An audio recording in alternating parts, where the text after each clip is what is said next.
Shut up and sit down.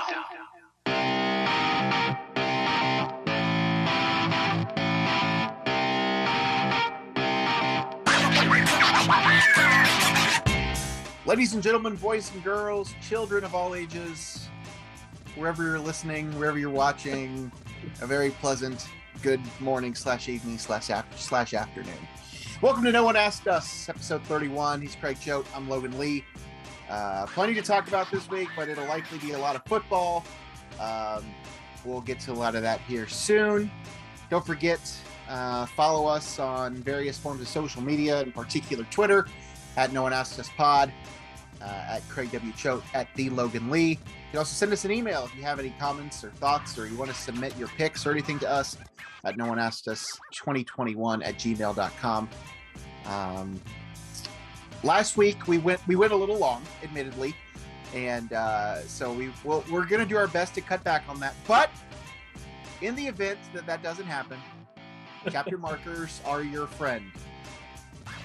We if you're listening to the show or you're watching the show and we're talking about something that you don't really care about, and there's something ahead in the rundown that you would rather hear, you can skip ahead to that. That's the beauty of technology anymore.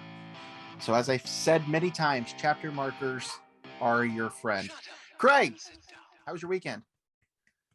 I just want to give you a round of applause for getting through all the for remembering to do it, because 2 weeks ago I, for whatever reason, just didn't do any of that. So we've got everything written at the top that we're supposed to mention at the top of the show, and Logan routinely right through it.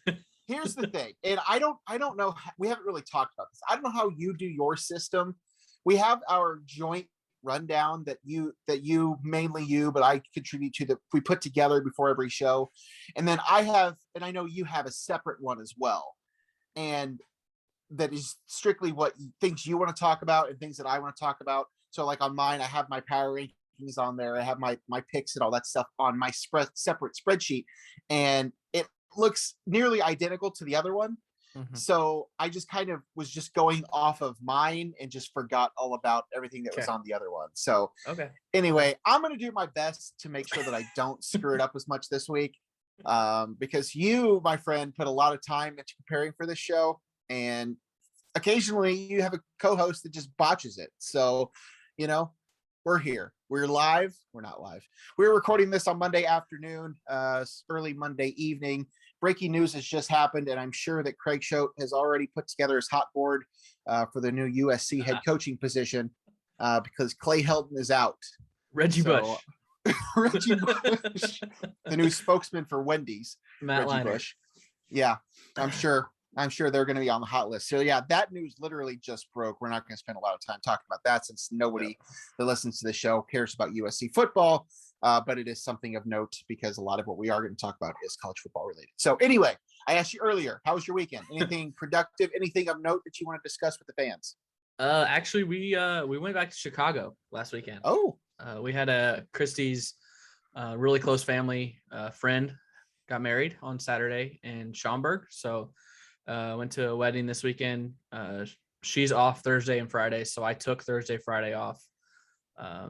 She took Saturday, Sunday off. So we made it a 4-day weekend up in Chicago for a wedding. Other than that, we didn't do a whole lot. Thursday, Friday, on those days off, we didn't do a whole lot, but she got back up to see her family and to spend some time back in the state of Illinois, unfortunately. But yeah, it was crazy. It's so much different driving to Chicago from Louisville than it is from Champaign. It's a longer drive. Yeah, it's about 5 hours. So it took a little bit longer, but it's not a bad drive. So it was a good weekend seeing her family and spending time with them, who we hadn't seen for 2 months since we moved, basically. So I wonder because there's a brief period of time on my drive when I come back and forth that I end up on 65.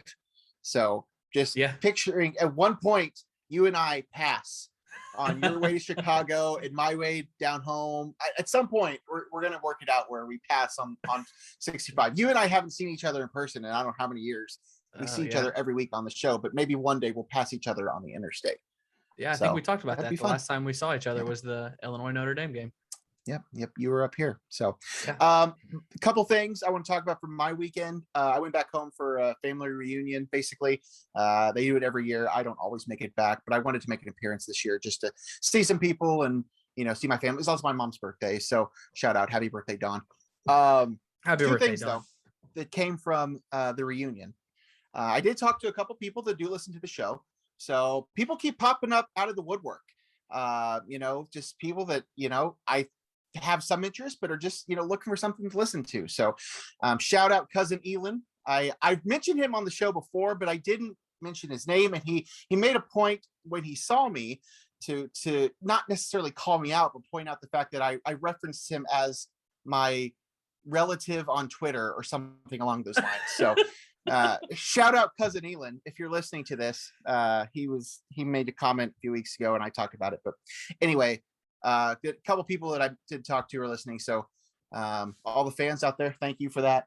Don't forget to like, share, subscribe, comment. If we get 10 shares of this, what are you gonna do? You're gonna shave your head? I mean, that's what I was thinking. Like, what? Where did this come from? At some point, we have to start sharing this. So, other than us, like really only people that retweets this or anything. So yeah, I don't know. I think if we get 10 people to share this, I think Craig's going to shave his head. I don't know if that'll go over well with a couple people. Okay, never mind. Maybe we won't do that. Maybe for another time. It might be okay to do the beard because apparently no one I'm close with likes the beard, so it might have to go soon. And I've had it for more than a year. You've had it as long as we've been doing this. Second thing though, so every year at this reunion, they always do like an auction, basically just kind of raise money. This is basically how they pay for the event every year, food and all that stuff. But I did happen to walk away with something this year. I didn't want to show it off on the show because I think you might actually appreciate this for a couple different reasons. It is a VHS of Lou Illini legend. Wow. Still in its original plastic wrap. And on the back, you can see this is produced by WCIA 3. That's awesome. I'm not going to say how much I contributed to the auction for this item, but I thought it was whatever. It was, it was money for a good cause for the family and everything. So I could add it to my Illini collection. But I thought you would appreciate that. I don't plan on opening this. Though I do have a VCR in my house. I was using it. I was using it to convert family videos and stuff in the past. Yeah. But I don't plan on opening this. It's just going to sit here. So let your boy Brett know that something from the WCIA vault is safely in my home now. I hope I don't have to let him know. I hope he's listening. I hope he's one of the few people that listen. He might. Brett, if you're listening, this is for you, buddy. All right, let's talk football. Now that we've gotten we have a couple other things. Moment of the week. We started doing that last week. Did you have something that you want to talk about this week? Did you have a moment of the week?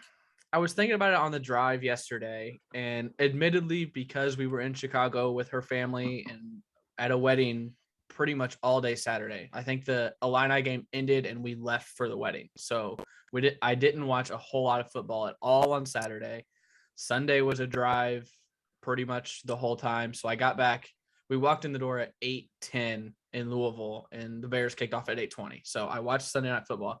So admittedly, I didn't get to watch a whole lot of football. So a couple things came to mind. And I'm going to go with MLB Hall of Fame, Derek Jeter. Derek Jeter goes into the hall. Larry Walker, Ted Simmons. Was that it? Was that the whole class? I think that was the whole class. Yeah, that was it.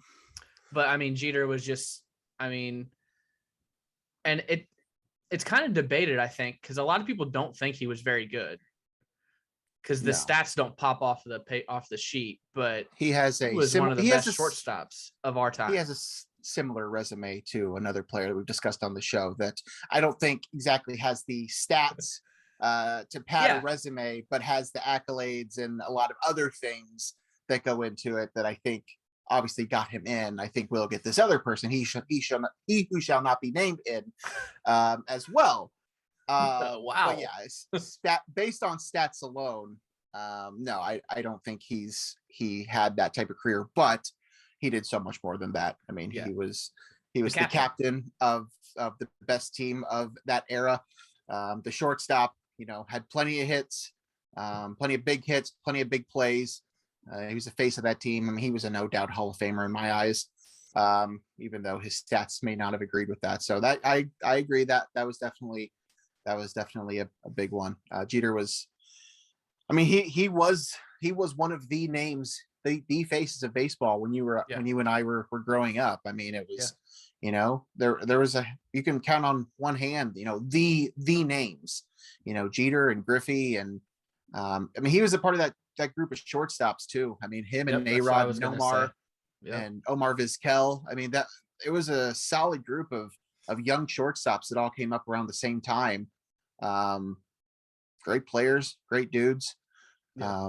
Happy for Jeter, happy for Larry Walker and his SpongeBob SquarePants pin. Larry Walker, big SpongeBob fan. But yeah, that was cool. I still haven't made it to Cooperstown as a fan. Now, obviously, I'm not getting into Cooperstown, but just to go see it. I've never been to the Hall of Fame. That's definitely on my bucket list. I've been to College Basketball Hall of Fame. I did manage to get to the or something to the Pro Football Hall of Fame when Cameron played in that Hall of Fame game.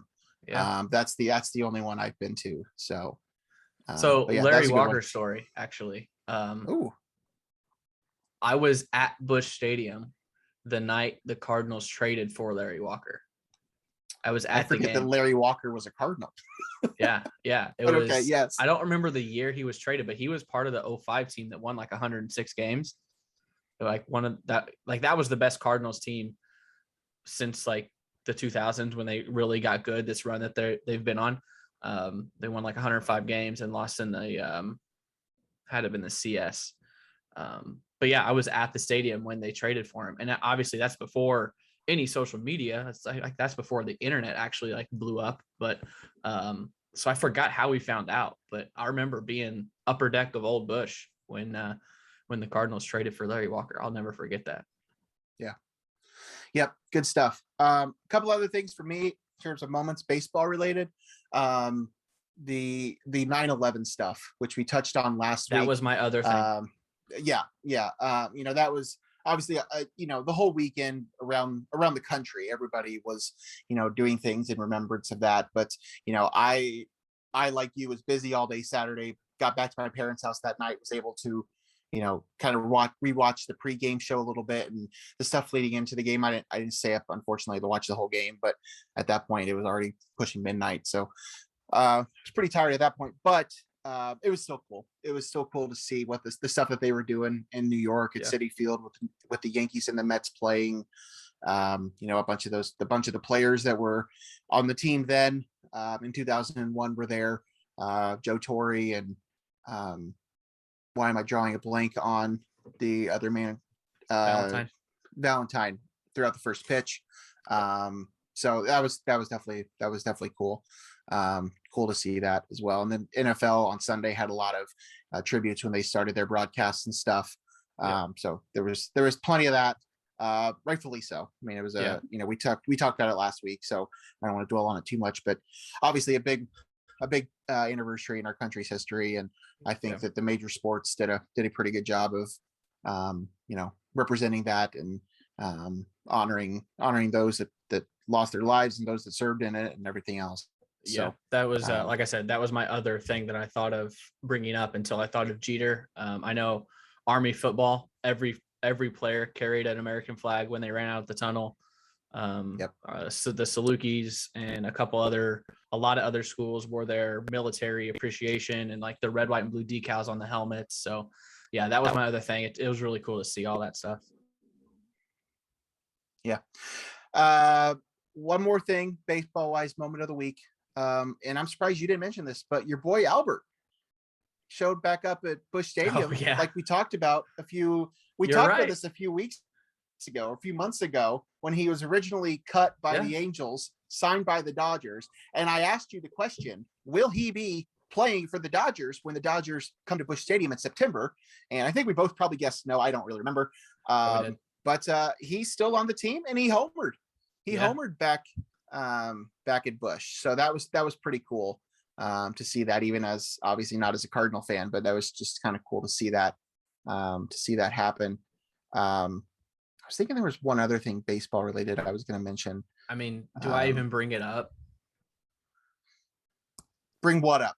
Because obviously I'm drawing a blank on whatever else I was going to talk about. So I don't want to say it because I don't want to jinx it. The Cardinals are only one game out of the wild card.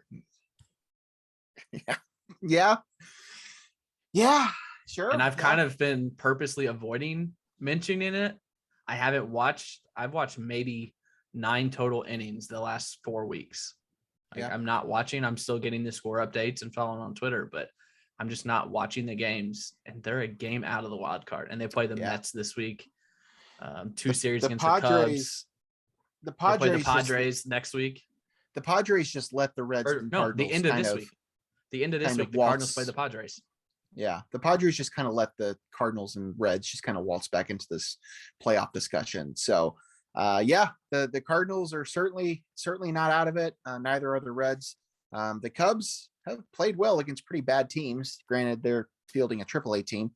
That's neither here nor there. I did see Full Count Tommy Myers on Twitter, and he was the one that mentioned this a while back, but pointed out again that there's a pretty good shot that John Lester will be throwing for win number 200 against the Cubs here coming up later this month.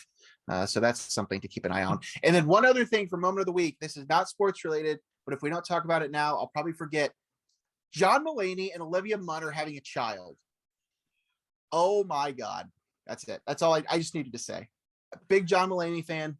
He was on Seth Meyers' show this past week. I don't know if you saw any of this. Yeah. He's definitely had a hell of a year. John Mulaney has had a year, not to praise, but he definitely had a year. And he opened up pretty much his interview with Seth by saying that him and Olivia are having a child. So good for John Mulaney.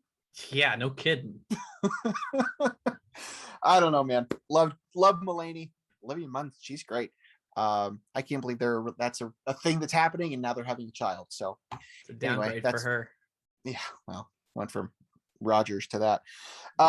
That's enough celebrity gossip. I think it's time to talk football. What do you say?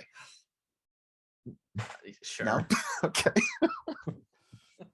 We'll start with the Illini, obviously. Illinois went to Virginia on Saturday, kicked off at 10 a.m. Central Time in unheralding fashion. I don't know when that's ever happened, that a game's kicked off that early, but that's what happened. Virginia, by the time they had already had 4 offensive plays, they had scored 2 touchdowns. I think so. And things just kind of went downhill pretty quickly for the Illini. Illinois lost that game 42-14. They dropped to 1-2 on the season after winning the season opener, beating Nebraska back in week 0. Now they're 1-2. I can't say I'm shocked by their record. I can't say I'm shocked by losing at Virginia. I'm a little surprised by how much they ended up losing at Virginia. I think the moral of the story is that the defense isn't very good. Yeah. And we touched on it last week against UTSA. We weren't really sure what to say about this defense, about this team in general. I think Virginia is pretty decent. I mean, they're not necessarily top 25 talent, but I think they're pretty. I think they're pretty good. I think they'd be, mid to upper tier Big Ten if they were in that conference. But either way, it's not really a great way to get this season started. I know you were a little preoccupied on Saturday. How much of this football game did you actually watch?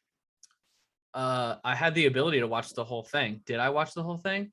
Nope. No. For the first time, and this obviously I covered most of the games for the last 5 years, so I was watching them from start to finish. I can't tell you the last time I turned off any Illinois sporting event that I was watching on TV. Well, I guess football or men's basketball. I normally watch them through their entirety, but Illinois goes down, I think the first possession of the second half, best drive of the season, best offensive drive of the season. They go down and score, cut it to, I believe, a 1 possession game.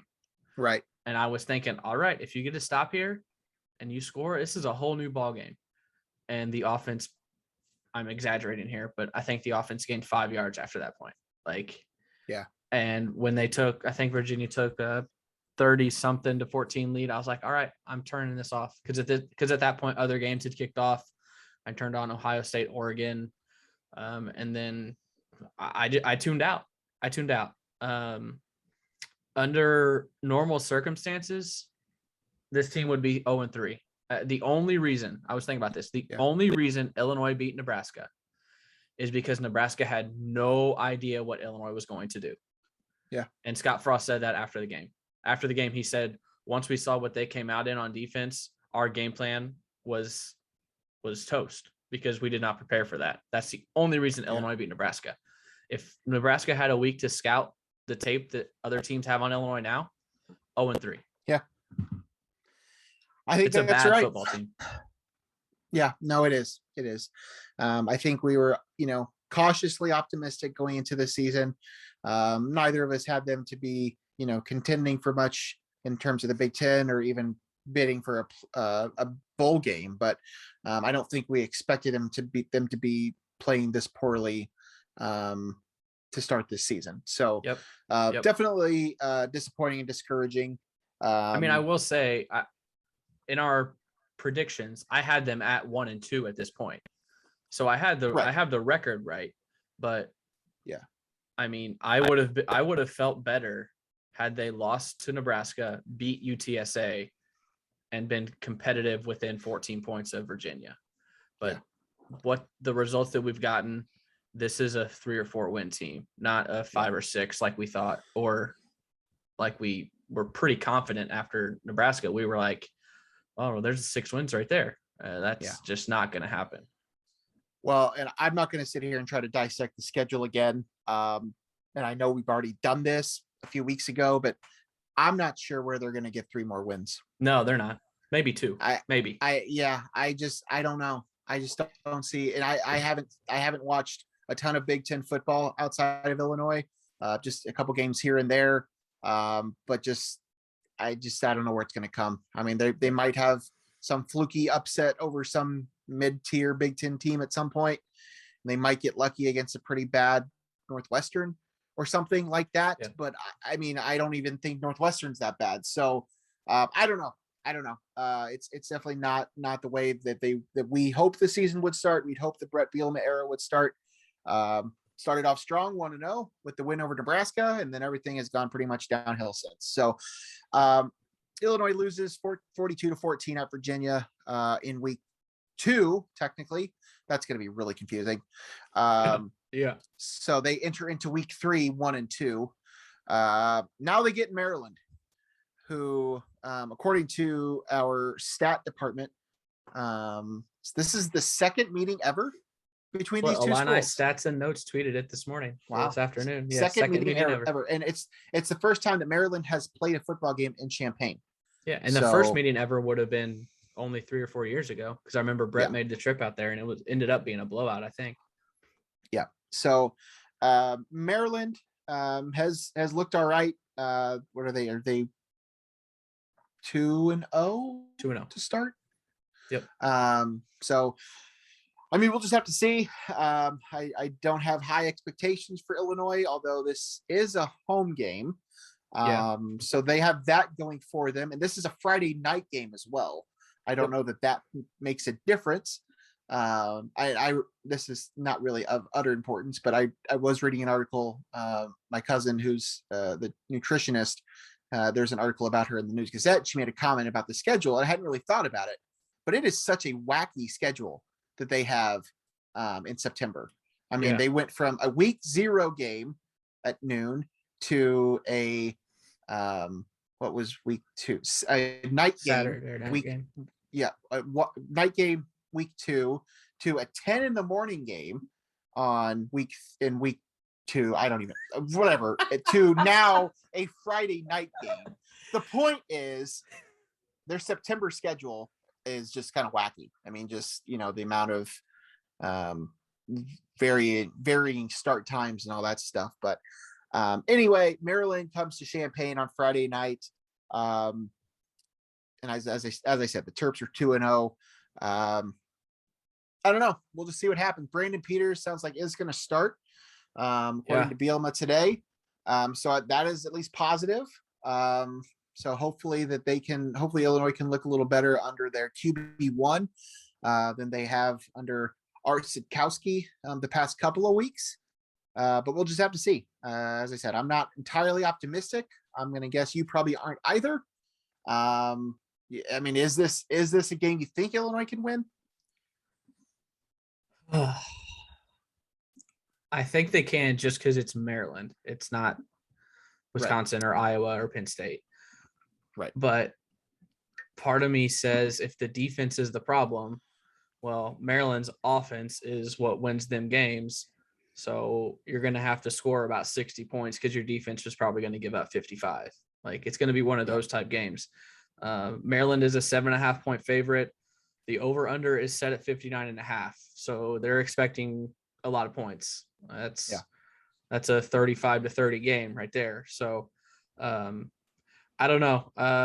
Like I said, the defense is such a problem, and Maryland's head coach, Illinois fans know well, Mike Loxley. He was the offensive coordinator of the Rose Bowl team. He recruited Aurelius Ben to Illinois. I mean, he's got Illinois ties. Spent a lot of time under Nick Saban. He was his offensive coordinator for a while before going to Maryland. He's doing the same thing he did at Illinois. He's building up an offense with Washington guys. Rakeem Jarrett, I think is his name. He's a receiver, I think he's kind of like an Isaiah Williams role, like kind of in the slot, the quick guy that runs the short routes and then gets yards after catch. I think he's a smaller receiver. They might have him at running back. I don't know, but I know the name. He's really good. So I just don't see the defense getting enough stops to be competitive. I think Maryland probably scores 40 plus. Illinois might score 3 touchdowns, 28, maybe like a 42-28 type of game. But I don't see it. I don't see it at all. The secondary is just, they're invisible out there. They don't know how to cover a slant. Don't know how to tackle. I mean, Jake Hansen has been one of the most sure-handed tacklers in the Big Ten the last 3 years. And he had a guy wrapped up behind the line of scrimmage, went to force the fumble, went to punch the ball out, and the dude scored it out of the tackle and scored. So I don't see it. I don't either. Either way, that matchup is Friday night, as we mentioned. Illinois will hope to get to 500, but I think it's more likely that they fall to 1-3. Real quick, before we get into power rankings and picks, I do want to touch on the other Big Ten games this weekend. Everybody played, everybody won except 2 teams in the Big Ten. Michigan State won big over Youngstown State. Minnesota barely got by Miami, Ohio.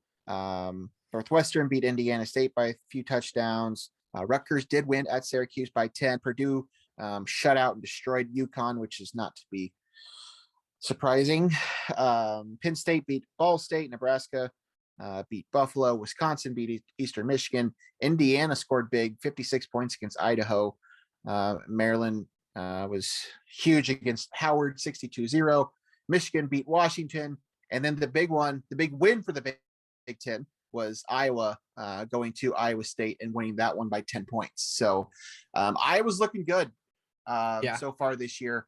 I mean, that's probably going to end up being the team to beat on that side of the conference. I mean, obviously Wisconsin's still in that mix, but they didn't look very good against Penn State to open up the season. They did get a win against Eastern Michigan, but so far that is definitely Iowa's side to lose. The 2 losers, we talked about one of them already, Illinois losing to Virginia, and then the other one.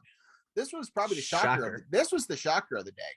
I did get to watch some of this game, probably not. I didn't get to catch the entire thing, but Ohio State lost at home to Oregon, 35-28. Now, Oregon is not a slouch, and I had mentioned it early in the season. I said that before we started this, that Oregon was going to be the SEC or the Pac-12's best shot at a playoff team, and if they were going to do that, they were going to have to beat Ohio State. And what did they do? They beat Ohio State. Now you can question some calls and some things that may have happened down the stretch. I know that there was some debate about some calls that happened, but either way, that was a win for Oregon. The Ducks went to Columbus and beat Ohio State. So that's definitely the biggest. That was the biggest outcome of the day in any conference, I would say. Is that one. So Ohio State drops in the rankings. I don't know where they ended up, like 7 or something like that. 7. I don't know. I think they're 9. 9. They dropped quite a bit. Where did Oregon move to? I didn't actually pay attention to the rankings. I guess I never saw them come out.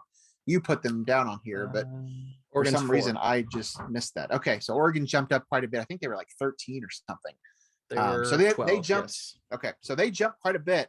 So good for the Ducks. I told my dad, I said, if I was going to root for another team other than Illinois, I know you and I have had this discussion. I think it might be Oregon. I have no regional ties to them, but you never know what jerseys they're going to wear. And I don't know, they just seem fun. So you mentioned your dad. Do you want me to tell, or do you want to tell them what what was said? We're sitting there immediately after kickoff. We're sitting there in the living room watching this game, and yes, this was seconds after kickoff, and Illinois has already Virginia given up at least scored one touchdown. Maybe I think it was after the first touchdown. May have been after the second one. Either way, it was really quickly.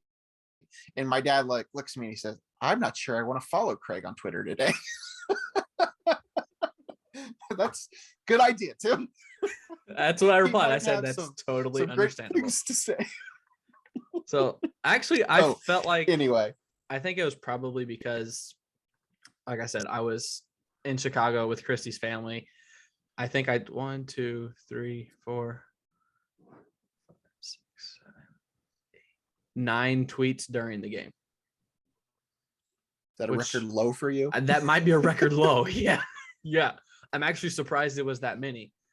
But yeah, I felt like I was pretty subdued just because I knew after 2 drives that it was out of hand and there was really no chance. So I didn't chime in much on Twitter during the game. I did make a comment before the game started or early on in the game. I don't know if you saw it, about the start time, that I said something along the lines of, this would be the most bizarre start time for a sporting event that I've been invested in ever. But I was covering Saluki basketball the year that they opened up the season against Northeastern with the newly renovated arena during ESPN's 24 Hours of College Hoops at 9:00 in the morning on a Tuesday. I was running the under basket camera for the brand new video board for Hagstrom's class. Yep, I remember that. They lost because Carlton Fay called timeout when they didn't have any timeouts. That takes the cake for most bizarre start time I've ever been invested in. Yes. But Illinois and Virginia at 10:00 was it's a close second. So anyway, those are the scores and everything that happened around the Big Ten this past week. We'll go over our power rankings real quickly. I don't imagine there's much change for you. I know there's not much change for me. I have a few teams that kind of swap some places, but we can at least go over this. Go from I changed a couple teams around. We'll start at the bottom. Who you got at 14? Stays the same. I got Northwestern still at 14. Okay. I thought about it, and I could probably make an argument for either case. I'm going to put Illinois there. Yep. And I think it's justified either way. The difference is that Illinois does have a win against a Big Ten team, which Northwestern currently does not have. But from what I've seen on the field so far, Illinois has got to do something to prove that they're not 14 to me right now. So I moved Illinois down a spot and then moved Northwestern up a spot. So Illinois 14, Northwestern 13 for me. I assume it's reverse for you. Yeah, Illinois 13, and it's close. It's close. Yeah, no, we'll see. I mean, we're gonna go week by week. There's still one more week of non-conference games this week before the Big Ten schedule really picks up. So we'll definitely see some changes here in the next few weeks, I would imagine. But not really much else. And I don't have much changes now for a while. My 7 through 12 is the same as what it was last week. So I have Nebraska at 12. I don't know. What do you have? I dropped Nebraska. I guess I don't have on here what you had last week. Okay. Yeah. So I had them at 11. I dropped them to 12. No, Rutgers jumped Nebraska for me because Rutgers beat a Power 5 team. They beat Syracuse. Yeah. And I had Rutgers at 11 and Nebraska 12 last week, and they stayed the same for me. 10, I kept Purdue at 10. Yep, Purdue's at 10. They blew out UConn, I kept Purdue at 10. I kept Michigan State at 9. Yep. Is that what you have too? Yep. And then I have Maryland at 8. So I made some changes. The same. Okay, let's hear it. I dropped Indiana to 8, even though they had a huge win over Idaho. I dropped them to 8. I dropped Minnesota from 6 to 7 because Minnesota barely got by Miami, Ohio. Yeah. And I put Maryland up to 6. Okay. I know. Right, that's fair. I know it was Howard. Maryland played Howard last week. They scored 62 points against Howard. I think it's more so that I just don't like Minnesota as much as I thought I did. Yep. And I'm still I probably should have dropped Indiana farther based on their week 1 than I did. So I'm just doing it a week later. That's all I'm doing. Yep. So That's I got Maryland 6, Minnesota 7, Indiana 8. So there's some movement there for me. So I have Maryland 8 and Indiana 7, like I did last week. I did move Minnesota down, but I only moved them down 1 spot this week to 6. I had them at 5 last week, and then I moved Michigan into the 5 spot. So that's where my at. So Michigan 5, Minnesota 6, Indiana 7, Maryland 8 is mine. Top 4. Did you have some changes at your top? Or Michigan holds at 5 for me as well. Okay. Michigan is at a 5 for me. There was changes to my top 4. So because I moved Iowa from 4 to 2, Penn State and Wisconsin each drop a spot. Okay. I wonder if anything would change at your top spot, and I don't think it should, and mine didn't. But I didn't change anything. I know what happened. I know Iowa had a big win. I just want to see a little more before I change this top 4 up too much. So I still have Wisconsin they're the only 4. team in the country with 2 ranked wins. Yeah, that's definitely valid. I mean, you could definitely make a case for them to be in the top spot too. So I didn't change anything in my top 4. But I think after another week that things could definitely shake up for me. I have Wisconsin 4, Iowa 3, Penn State 2, and Ohio State 1. Even though they did lose a game, they are now 1-1. I will need to see a little bit more before I'm ready to take them out of my top spot. I could definitely make a case for Iowa at number 2. And I think you're probably right. That does make a lot of sense for what it is. I left them in that spot and didn't change much else up there. So, yep. I don't have any doubt in my mind that Ohio State is the best team in the Big Ten, even though I don't either. So, I don't either. I think they would probably beat Iowa by 2 touchdowns if they played this week. So I agree. So I didn't change any of that. That's where we are power rankings wise after week 2. We'll see if there's any shakeup this week. As I said, there's one more week of mostly non-conference games. I believe all non-conference games. So if they all continue to win like they did last week, then there probably won't be a lot of change. But there's a couple big matchups though, even though they are non-conference, and we'll get to that in a minute. Gonna do picks. Think it's time. Are you ready? Are you ready for picks? Sure. Okay. All right. So let's real quick go over last week. You did a little bit better than I did last week.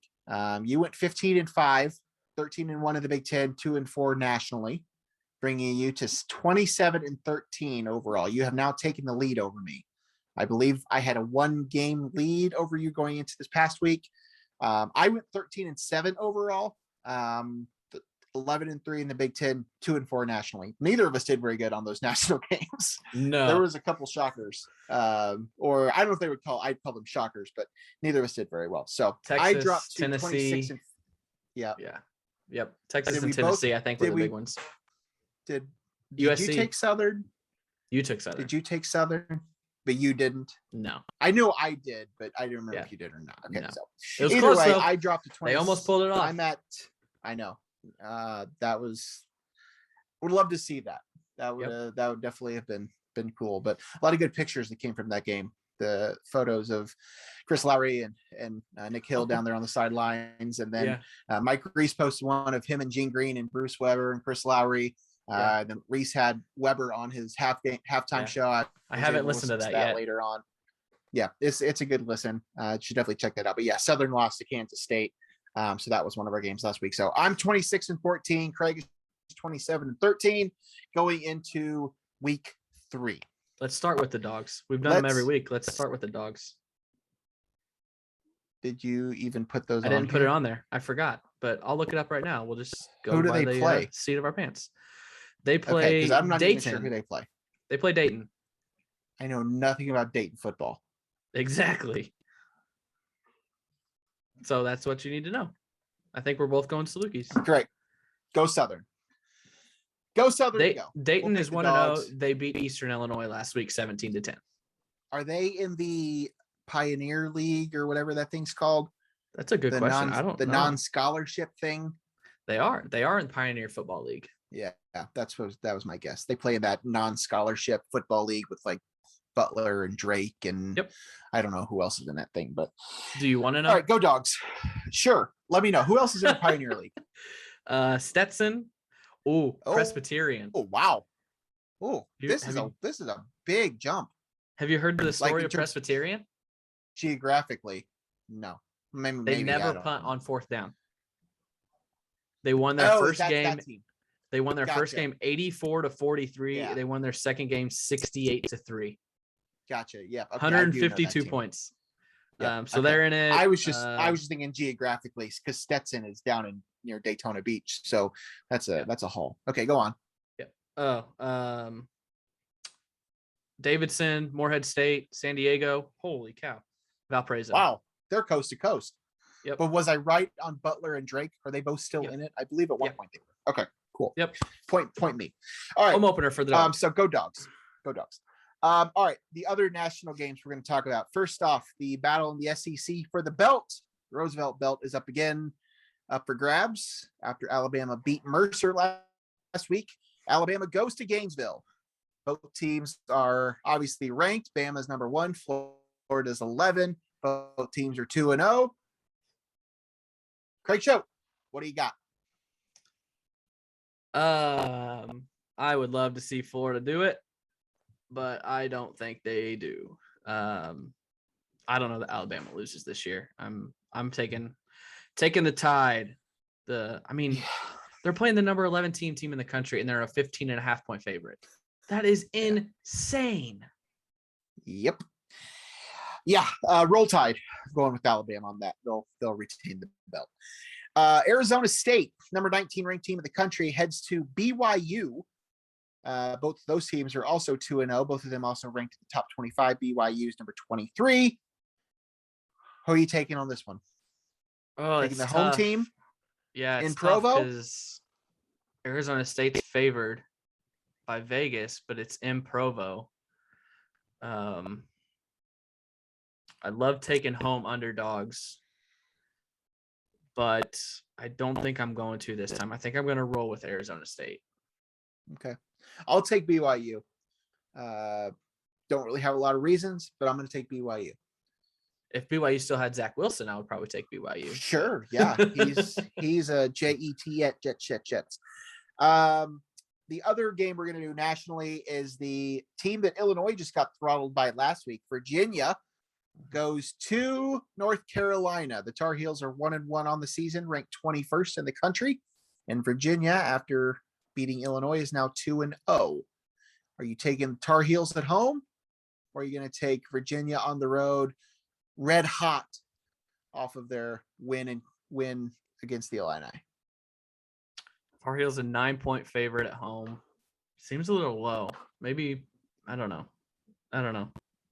Maybe Vegas doesn't think as much of Virginia. You're not picking against the spread here. No, but it gives me an idea of what the score might be. Okay.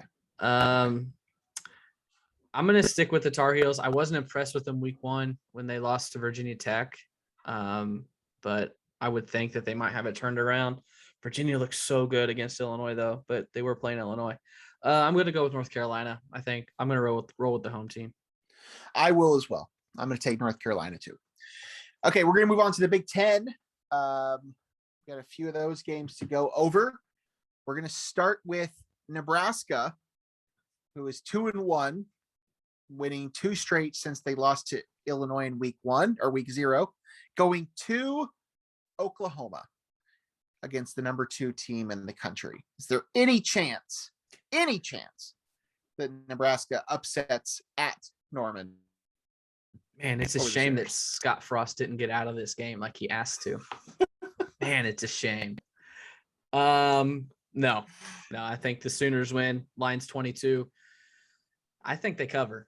I think Oklahoma's kind of on a mission. They've been disappointing at least week 1, they were disappointing. I didn't see their score last week, but yeah, Boomer Sooner. I'm going to take Oklahoma as well. This next matchup was probably going to be a lot bigger of a matchup than it's proven to be. Cincinnati, who is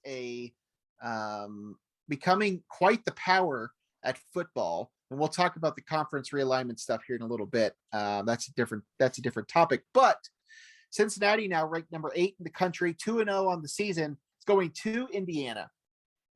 Indiana last year was quite the story, quite the media darling. On paper, before the season started, this was going to be a pretty big matchup for Cincinnati. Not that it's still not a big matchup. I mean, Cincinnati pretty much needs to win out if they want to play in the playoff. So they definitely need to win this game, although it's probably not as big of a game for Indiana at this point because they're just not as good as what people thought they were going to be. So Cincinnati playing at Bloomington. Who are you taking? What you just said, Cincinnati, if they want any shot of a college football playoff berth, they need to win this week and next week against Notre Dame.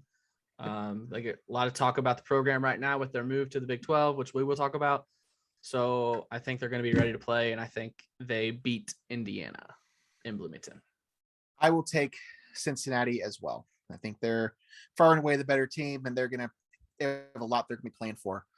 You mentioned Notre Dame. We didn't talk about them, but they almost lost to Toledo last weekend.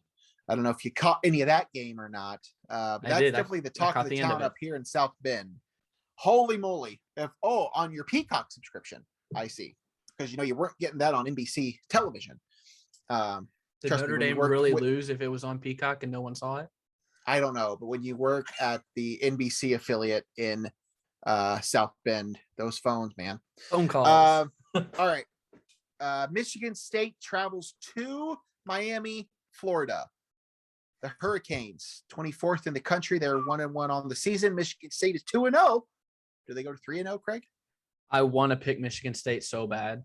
They're better than I thought. They're better than I thought, but I don't think they're good enough to hang with Miami. So do it. Hurricanes. Nope. You're no fun. I'm going to take Miami as well.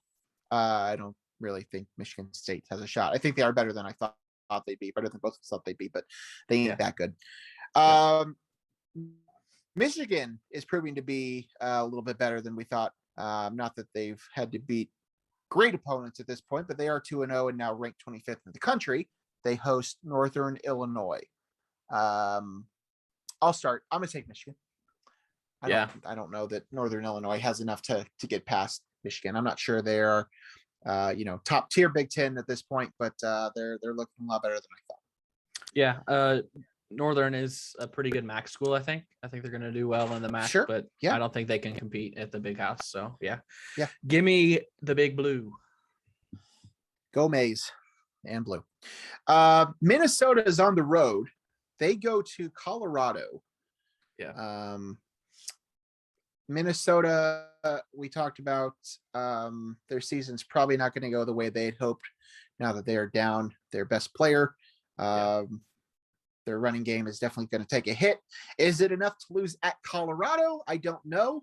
I'm going to take Colorado, though.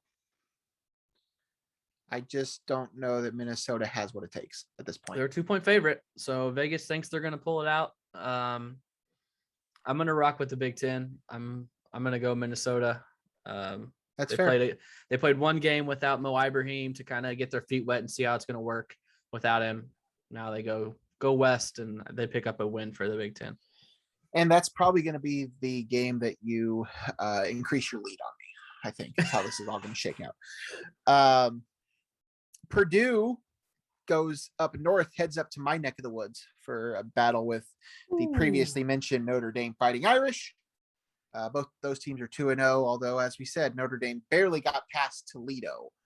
That was definitely a wake-up call for the Irish. Do you think Purdue, who's coming off of a throttling at UConn, can beat Notre Dame? Great show. I think they can. I think they can. But like you said, I think it was a wake-up call. I think maybe it was the players retaliating for Brian Kelly telling America that he wants to execute them. To be like, all right, well, we're not going to play hard for you then. I don't know. Maybe it was a 1 week boycott or something, but what a quote, man. I want to pick Purdue, but I just don't think they have the horses to do it. So I'm going to stick with Notre Dame. I don't either. I don't think Notre Dame is national championship good like their fans always think they are, but I don't think they will pull that one off. I think they'll get it together at least for a good chunk of the season. Although their schedule ahead isn't exactly intimidating. So we'll just have to see. I will take the Irish though. Kent State goes to Iowa, who we talked about is now number 5 in the country, has wins over 2 ranked teams. I don't think Kent State has a shot. I've seen crazier things happen, but I don't think it happens. I think this is all Iowa. Yes, big. Yep. The Hawkeyes. Did you see the Hawkeye trailer today? Oh, see that little nugget? It's a Christmas show, Craig. It's a Christmas show. Pretty excited for that. The MCU Hawkeye, they're having a TV show. It comes out in November. Check out the trailer. Yeah, Iowa. Are you taking Iowa? Is that what you said? Yeah. Okay. Big. Ohio State just lost to Oregon. Now they host 0-2 Tulsa. I imagine this is probably going to be a beatdown. They're going to be a little defeated, but they'll probably bounce back and handle Tulsa, I would imagine. Would you agree? Yes. Or do you think it's going to go a different direction? Oh, wait. Do you think what's the over under 50 points spread or difference or? Oh, under that. The line's 26 and a half. Them by? I think it could be worse. Okay. Rutgers is 2-0. They host Delaware, who's also 2-0. Are you going to take Rutgers or are you going to pick against the Big Ten here? Just because Joe Flacco beat Nick Hill, I'm taking Rutgers. Good reasoning. Good reasoning. I'm going to take Rutgers for the same reason. We both pick Rutgers. All right. Duke hosts Northwestern. Northwestern is 1-1. Duke is 1-1. The battle of the smart kids. Are we playing football or are we playing chess? We are playing football. Thank God it's not basketball, because that would not be a matchup that would ever happen. I'll take Duke at home. I don't think Northwestern is as bad as we thought they might be, but I'm not sure if this is a game they'll win. I'm going to take Duke. Duke lost to Charlotte a couple weeks ago. Northwestern, I've seen crazier things. The worst team. This is a bad football game. It might be 10-3, 10-7, but I am going to take Pat Fitzgerald and Northwestern. Okay. All right. We got a difference there at least. All right. The big one really in the conference. Big one of the biggest matchups in the country this weekend. Penn State hosts Auburn. Penn State now is ranked number 10 in the country. They're 2-0. Auburn is ranked number 22, also 2-0. This will be the Saturday night game on ABC. Penn State or Auburn, Craig? Who you got? Right. The whiteout games are always fun in Happy Valley. Biggest game of the year for them. Maybe. I don't know. At home. I don't know. I don't know. Something about it screams Auburn to me. And I don't know why. So I'm going to go SEC on this one and go Auburn. I debated that as well, and I was really prepared to give a War Eagle. But I think I'm going to go Penn State. Good. I think they're gonna prove to the country that they're ready to get back in the national spotlight, and I think this will be a good chance for them to do it. I'm going to take Penn State. Go Nittany Lions. All right, and then the last one of the Big Ten. We've already talked about this game a little bit.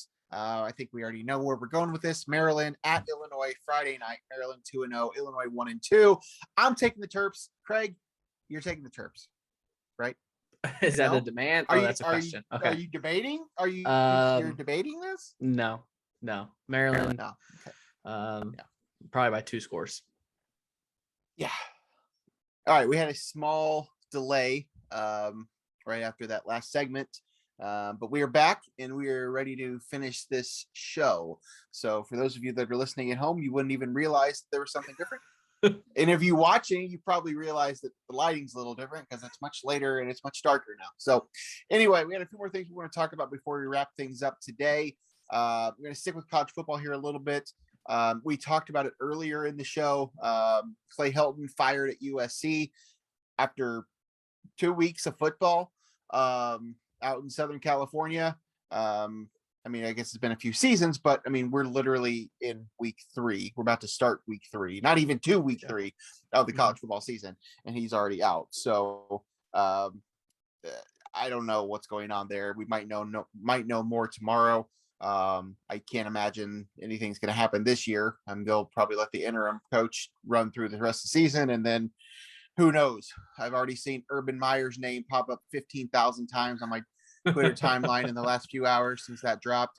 I've seen other names. I've seen Fickle. I've seen, God knows, who knows what we'll do there. Anyway, I don't know. I'm sure you don't have your hot board ready for that yet. So, I mean, 2 names that I immediately thought of were Luke Fickle and Matt Campbell.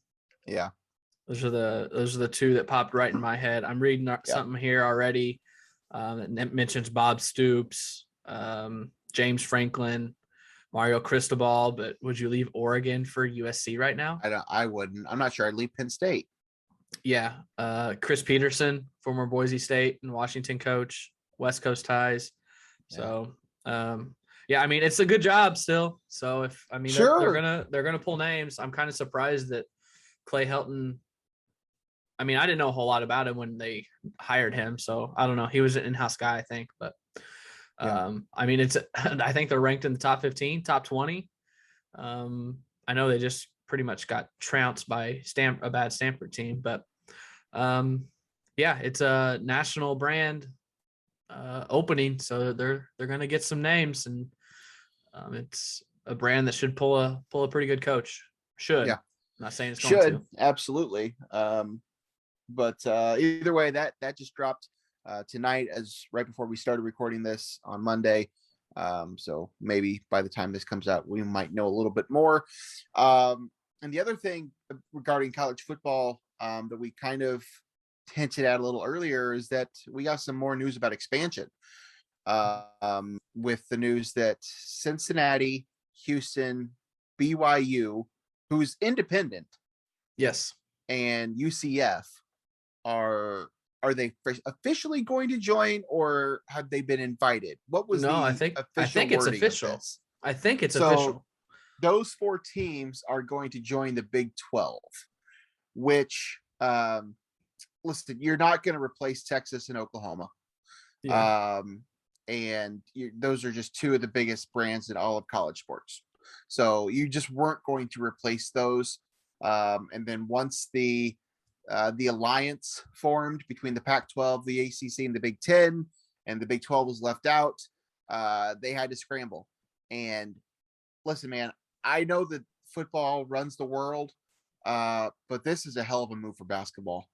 I think this is tremendous for Big 12 basketball. I don't know that Big 12 football gains a ton. I mean, yes, they gain good programs from this. I don't know that this makes the Big 12 continue to be a Power 5 conference on that level as the rest of them. I mean, it makes them the clear 5th if that's what they're going for. I don't really know what the alternative is, but I love this for basketball. I mean, Cincinnati and Houston, I mean, it's good for football too. Don't get me wrong, but I mean, the Big 12 as it is now with Kansas and there's some good programs in there. So I mean, personally, I like this move. I like this move to get all four of those, expand your reach a little bit, get another team in Texas, expand out east to Florida. Cincinnati has been a great football program. We talked about them earlier this week. They're number 8 in the country right now. Going to go play at Indiana this week and at Notre Dame next week. If they win both of those, they're going to have a good shot at potentially getting in the college football playoff this year. So I don't know. I think this is a great move for everybody. Again, the Big 12 was never going to recover from Texas and Oklahoma to that degree. But I think this is a pretty good move on their part. Would you agree? Yeah. I mean, I think it's about as good as they could do. The one change I would make, and I don't know what all went into this, but give me Memphis instead of UCF. And it would make a lot more sense. It would make a lot more sense geographically for sure. Yeah. I don't think UCF fits at all. But no, again, there's probably other factors in play that us on the surface aren't thinking of or don't know. So no, and I get that geographically Memphis would make a lot more sense. But they're clearly trying to get into the state of Florida. Yeah. I mean, if they can do that, I mean, I get that it's UCF, it's not Florida or Miami, Florida State, but still, I mean, if you're trying to continue to be a major conference, and you're gonna, other schools are gonna get to go play in Florida on a regular basis. So it's all about recruiting. Texas, Florida, California. I mean, those are the states that everybody wants to be in. So I mean, yes, Memphis geographically would make a lot more sense. But from a recruiting standpoint, and UCF's been a dominant. I mean, they've been the non-Power 5 football school, for the last few years. So, as I said, geographically, I agree with you. Memphis would make a lot more sense, but for what they're trying to do, I mean, it's going to be a little bit of a haul, but I mean, whatever. They already got West Virginia's playing in that conference too. I mean, it's not like they're right next door to anybody. So at least now they're a little closer to Cincinnati. So that helps, West Virginia, at least that they get somebody that's a little closer. Yeah. But I'm pretty sure see how that goes. I'm pretty sure these schools are invited for the 2023 year. The year starting fall of 2023, maybe 2022. And then Texas and Oklahoma are still supposed to be in there as well. So it'll be a 14-team conference for a little bit. And then Texas and Oklahoma will leave and it'll go down to 12. So they're they're getting in early before those two leave. So to get a little groundwork. So the Big 12 is trying their damnedest to not get way too behind. Yeah. And I like it. I think they did a good job. I think they did a good job too. So kudos to them. I would venture to guess this is probably the last of the movement we see for a while.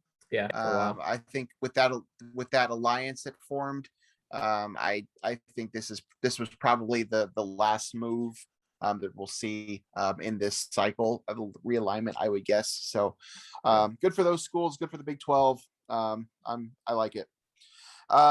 Real quick, we don't really know a lot about this. But you and I are both SIU grads, and some big news dropped from the Salukis this past weekend. Todd Hefferman of the Southern Illinoisan dropped a bombshell. Was it Friday night or Thursday night, late in the night, that SIU was firing their AD, Liz Jarnigan.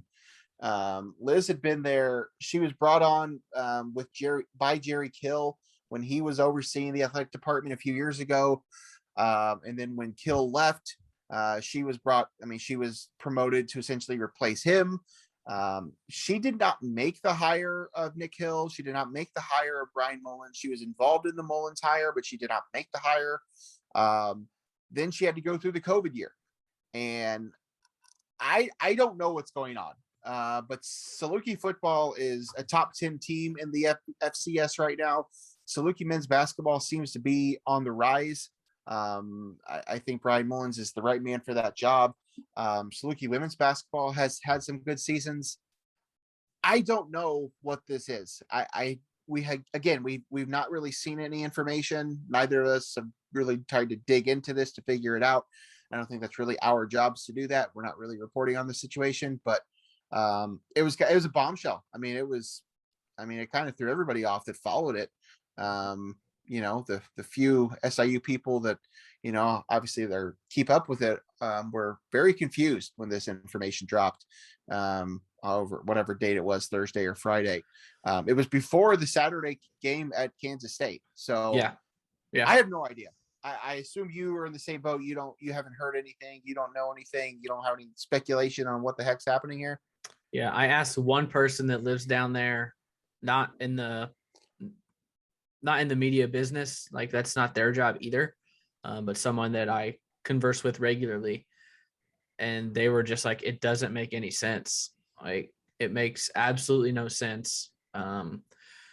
Unless there's something going on behind the scenes that she was doing that upper management didn't like, then yeah, it doesn't make any sense, because right when everything seems to be turning the corner, unless, again, we're saying this before a replacement is named. So like, if they bring in some bigwig that wants to run this department, then awesome. But yeah, everything seems to be rolling. So why mess with a good thing? And I don't know. It's so SIU. It's like, this is why we are where we are, or where we were, because there's just, I don't know. You can't find the right pieces. And I know this is a new chancellor. So my first thought was, all right, new chancellor wants to get his person in there. Like, he has someone in mind, or he has someone who he wants to give a job to. And now's the time to do it in his eyes. I don't know. Doesn't make a lot of sense to me, but I don't know either. I think the job just kind of fell into her lap when Jerry Kill left. I don't know her personally. I have not really been connected to SIU for quite some time now, so I don't know the story. From what I've gathered, I don't know that she was the most qualified person for that job. Not to take anything away from her, not to say that that's why she was fired or whatever they're saying it was. From what I understand, she really didn't have any fundraising experience, which, as a athletic director, particularly at an FCS school, that's a big part of your job. But again, the timing of it doesn't really make a lot of sense. In September, right at the beginning of football season, I don't know. There's a lot of question marks there. We don't really know a lot about it, but we at least wanted to bring it up because it was something that kind of rocked our world a little bit the other night. So, if it's a cost cutting measure, I think we've got two guys here that would do it for about $75K. Sure. 100K. Sign me up. Sign me up. I'll figure something out. Anyway, Southern hosts Dayton. They host Dayton? Yeah, Dayton home opener. They're not going to Dayton, right? It's home opener against Southern. It's the Paul Paps versus Dan Patrick showdown in Carbondale. I saw that somebody was tweeting about that a little earlier tonight. Paul Paps jumped in on that. Spotlighted the Salukis this morning on Dan Patrick's show. Yeah, yes, he did. I saw that as well. Let's get him Paul on our Paps show. Too, get him on the show. That should just be our logo. We had this whole discussion. You created a new logo for us. It should just be the photo of you and I and Paulie. That should just be yeah. I remember that. We'll get Paul Paps on the show. All right, Craig. Yeah. You last week talked about these 3 new jerseys that you purchased. Yeah. And I spent a good chunk of the show while you talked to nobody trying to figure out who the hell these jerseys were. So remind the audience what you did and set this up, because I think you're ready to reveal who these people are, who these jerseys are. Yeah. Now, right. The big reveal that no one cares about. So I care, Craig. Though, I told you off camera after the show. This is true. So I've been toying with the idea of getting jerseys. I'm turning into a jersey guy. I've never been a jersey guy, but I'm turning into one because I bought a Nolan Arenado jersey, an Iodu Sumu jersey, and now 3 NFL jerseys in a span of 9 months, less than a year. And I had never bought a single jersey before the Arenado jersey when he got traded to the Cardinals. So I bought 3 of them. One I had been talking about since last year. I was like, if I'm going to get an NFL jersey, this is going to be my guy. So there's one. Another one, I'm going to a game of his and his team here really soon. So I was like, sure, I'm going to live in Louisville for a little bit, not too far away. I'll get one of him. And then the other one's my team.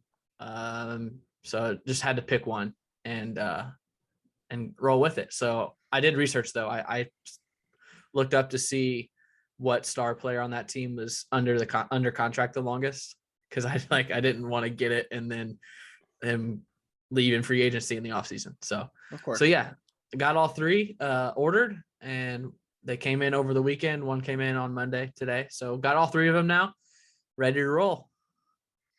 Do we need a drum roll for the big reveal, or you didn't even make a guess, did you? Before I told you. I know who it is. Right, but before I told you. I knew one of them, but I couldn't figure out. I didn't know. Well, I kind of figured out 2 or 3, basically. Yeah. So let's see. What do you got? So I tweeted out last week, I got 3 jerseys, and I forgot how I phrased it, but I was like, I bet you cannot name all 3 for sure. I didn't think there was any way people could get all 3. And I was like, if you do, I'll Venmo you like $10. And like I said last week, most people got 1 of 3 because, like I said, I've been talking about getting it for a very long time. And of course, it's my boy, SIU, Jeremy Chin. First NFL jersey, Jeremy Chin. So that's the first one. Went with the blue of that one. Next, which one do you want next? You're such a dweeb. I thought people might get this one. This one, my team that I adopted finally after the Rams left, whatever years ago. I didn't even realize. I remember you tweeting about it. I didn't even realize that's the team you were claiming. I had forgotten all about that. So yeah, America's but team. It makes sense. Zeke, my first jersey when I was a kid was a Troy Aikman blue Cowboys jersey. So hopping on Zeke train. He had an awful game on Thursday. But yeah, repping the 21 for Zeke. I think he's from St. Louis too. So you got it. Do you have a Yankee jersey somewhere too, or what's that supposed to mean? You got your Cardinals and your Cowboys. I mean, could you get any more? Could you get any more uncreative with your team? Cardinals aren't like a popular team. Okay. Do you have? I would say they're very middle of the road. Do you have a Yankee jersey sitting around there? I'm not a Lakers fan. Oh, like right. If I was like Yankees, Lakers, Cowboys, those people are the worst. And the last one that I didn't think anyone would get, but when I told you, think about where I live, we do have an NFL team that's pretty close. Is this your Cameron Lee Bengals jersey? And this is the game that we're going to here on the 30th. Joe Burrow. That's sick. I know, and I really like their rebrand with just the stripes and not the nasty panels down the side. So I really like the Bengals rebrand. So this was the one that I was debating the color the most. I didn't know whether to go orange, white, or black even. But look at you being rocking a Jersey with the guy. white. Yeah, I'm turning into one, man. I never thought I would be, but yeah. I've sworn I'm off. You just get the wrong ones. Yeah, I invested so many t-shirts and jerseys into one team, and now they're all gone. Well, I'm spread them out for you. I'm happy for you. If you were to get one NFL jersey, who would it be? Can be anyone, but who would it be? One jersey. NFL jersey. Jersey talk on No One Asked Us. Because nobody asked us to have this conversation. Oh my God. I wasn't prepared for this question. There's not like one NFL player like that you've had on your fantasy team for 5 years that you really like. I think Mahomes would be close to me. I've been carrying Nick Chubb for a while. So, a little chubby. Maybe a little chubby or a Joe Mixon. I've had them for a while. See, Mixon Kyler Murray I've had for a while. I almost got a Mixon, but I was like, he's got a pass that I don't really want to support all that much. So I don't really know that I have an NFL player that I could You go Jeremy think of Chin. on the spot. I like those jerseys. I mean, Yeah. I'm big into the various colors of blue. That's kind of like my my thing. I kind of like I like that blue. I like the Mariners teal, the greenish color. They're teal. Yeah. The Rays light blue, like those kind of colors. I like. So I don't know. Christy likes that one the most as well. I really have to think about this because I'm sure I could come up with somebody, but just on the spot, I just don't have a great name. I'd probably pick some rookie or some Trevor Lawrence or something just for the heck of it. So, while we're talking about jerseys, I don't know that I talked about this either. Did you get Io?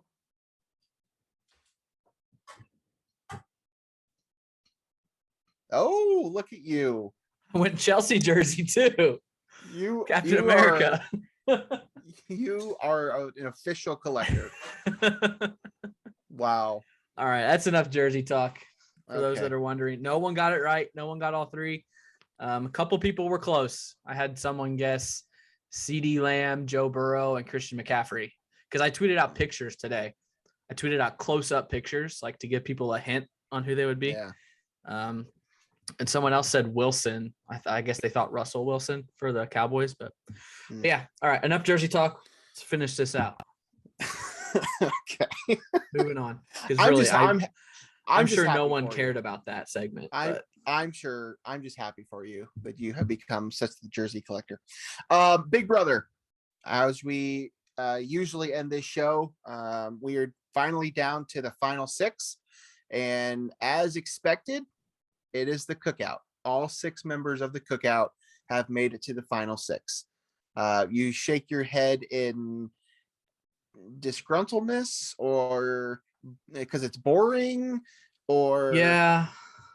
I mean, I think I don't know that boring's the right word. Underwhelming, maybe. I don't know. I mean, I'm all for it. I mean, historic season, such a historic season. Never been a black winner, so which we are guaranteed to have this year. So kudos to that, which is great. I mean, they formed this in week 1. Yeah. Like from the very beginning, they formed this day 1. Was it day 1? Yeah. It was early. It was really early. Yeah, for sure. Week 1. So for them to hold strong, and I think it really did mean a lot to all 6 of them to get this far because there were so many times where any one of them could have flipped and ruined the whole thing. And the fact that nobody knows about it. Like this last week, Alyssa did her whole thing about, I forgot how she started it, but she was like, "Am I next?" And they were all like, no. I'm like, it's all minorities. Yeah. Like that's a lot. Like, how do you not see that? But obviously we're outside the house watching it happen. So, I mean, historic.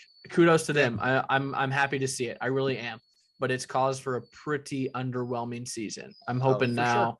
Sure. I watched Sunday night's episode this morning, so I've seen noms. I did look up spoilers, so I know POV and that's about it. But I mean, kudos. That's all I can say. I mean, it's awesome. It's awesome to see it happen, and finally going to have a black winner, which this show has never had. So, so that's a good thing. Well, that was obviously the point of what they were trying to do. They've been successful to do it, and kudos to them. But yeah, the cookout makes it to the final 6, and then once we got that far, Kyland, after the double eviction last week, won the next HOH. And I don't think he really deliberated it too much. I think he was pretty sure what he was going to do. He's been wanting to act like he was deliberating. I know. He's been wanting to get Tiffany out. And I get that. I made the comment to Allison last night before noms and everything that happens this week. In my opinion, if I was going to rank them in terms of most likely to win, taking evictions off the table, like the 6 that are there now, I'd probably say Xavier and then Tiffany. And then I'd say Hannah, but it could be Kyland. I think that 3-4 could be swapped. And then Derek and Azza. At this point, it's pretty much the guys versus the girls. I don't know that that's necessarily an intentional thing, but that's pretty much how it's been played out. So yeah, Kylan won HOA. She put up Tiffany and Hannah. Now we'll just have to see what happens with the POV, but it looks like one of those two is probably going to go home. Yeah, I saw on the spoiler I looked up that Tiffany said something about, oh, he's nominated 2 black women now. How does that make him look? So I kind of figured that the card would be played, that it turned into men versus women. But yeah, I think Tiffany burned herself last week with Kylan, like 100%. Last week she burned herself by winning POV or HOH. They showed the clip from while Tiffany was in the HOH room with, I don't remember who she was with, Hannah, maybe Claire. There's a few of them, and they were watching Xavier, Kylan, and Derek down on the couch talking. Yes. And like they made it very abundantly clear. Like the guys were like saying, like, we have to get, they're working together. The girls are working together at this point. It's not necessarily, they're not trying to do that. That's just how it worked out. So whatever. This is where we're at this point. Hopefully some excitement finally starts. We're going to get a 2-hour double eviction this week. Really? And then no show on Sunday. So I'm not sure how they're going to do that. I think that CBS has the Emmys on Sunday night. So I don't know what they're going to do on Thursday's show. Besides obviously the double eviction, I think there's probably a good chance that we get the next HOH competition too. Maybe they might cram a bunch into that 2 hours. So we'll just have to see. But that is coming up, because then once that double eviction is done on Thursday, it's going to be down to just 4. And then the finale is going to be right around the corner. So have that to look forward to. Also, you think X is the winner right now? Right now, yes. Yeah, I think too. I think X is the winner. I don't think it matters who he sits next to. I think X wins. Oh, I was going to mention this. Was it PO? No, it was the HOH comp this week. They're rolling the eggs down the thing. Yeah. Did no one remember what was it? Jackson? Mickey, Jackson. Did no one remember what he did? Shaking up the egg to scramble it? I forgot about that. Better? I knew he was doing he did the drop thing too. Oh, I didn't remember that. But I forgot about the shaking thing. Yeah. That was my first thought. Yeah, I knew he did something, but I couldn't totally remember what it was. But yeah, they took a long time to get through that. That was a difficult challenge. It usually is, that one. But yeah, Mickey figured out how to do that last year or 2 years ago, whenever that was. Yeah. So anyway, we'll be down to the finale of this, and then we'll get Celebrity Big Brother coming up here this winter. I don't know if you saw that announcement. Oh, no, so I did not. Get your application ready to go. They might be calling you for Celebrity Big Brother. You and your blue check mark. All right, Craig. Before we sign off, anything else you'd like to say to the people? There was one thing I wanted to ask you about. You haven't mentioned a movie that came out that I feel like is getting a lot of publicity.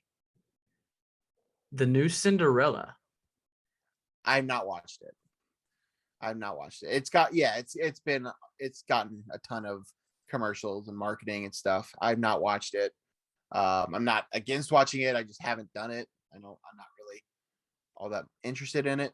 But I might get to it at some point. I have a long list of movies I'm trying to get to. Yeah. And it's going to pick up here really quick. So that one might not make the cut. But no, I have not watched that. That's with who's in that? It's got a really good cast. Yeah, it does. I know Idina Menzel's in it. Listen, here, okay, I'll just say this now. I love James Corden. I love James Corden's shows.